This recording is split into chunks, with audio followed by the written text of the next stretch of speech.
Halo Mamen Kids, tahukah moms bukan hanya orang dewasa, anak-anak juga seringkali kesulitan untuk memahami apa yang dirasakannya. Orang tua biasanya hanya mengenalkan anak dengan emosi dasar seperti marah, sedih, dan bahagia. Namun supaya anak lebih mudah untuk meregulasi emosinya, maka moms juga perlu mengajarkan variasi emosi melalui kata-kata deskriptif yang beragam. Lalu bagaimana ya caranya? Yuk simak tips berikut ini.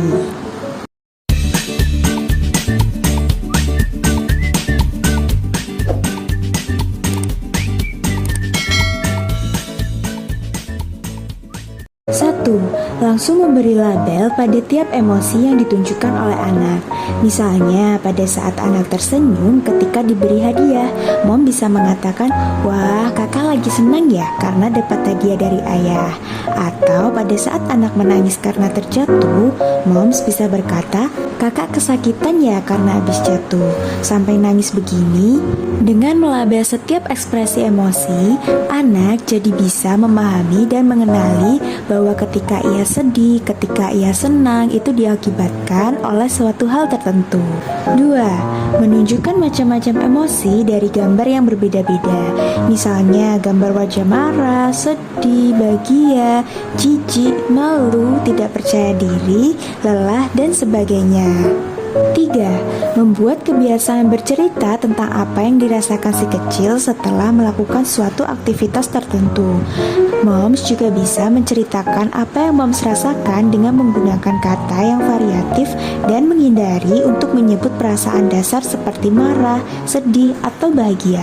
Moms bisa mengungkapkan perasaan secara lebih spesifik supaya anak juga terlatih untuk menggunakan kata-kata yang tepat saat mengungkapkan emosinya. 4. Beritahu anak tentang adanya emosi sekunder. Misalnya, pada saat si kecil marah, coba ajak ia untuk mengidentifikasi emosi lainnya, seperti apakah ia merasa diabaikan, merasa takut, kesakitan, cemburu, dan sebagainya. Dengan hal tersebut, tentunya moms juga akan lebih mudah untuk mengidentifikasi sebab emosi anak dan juga bisa mencari jalan keluarnya. Nah, itulah beberapa tips untuk mengajari anak melabeli perasaannya.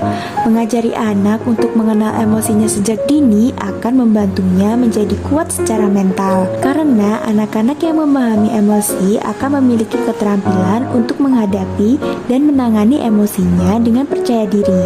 Hal ini tentu saja akan meningkatkan kemampuan sosial emosionalnya juga loh moms. Sekian video kali ini, jangan lupa like, comment, share, dan subscribe ya moms. Terima kasih dan sampai jumpa.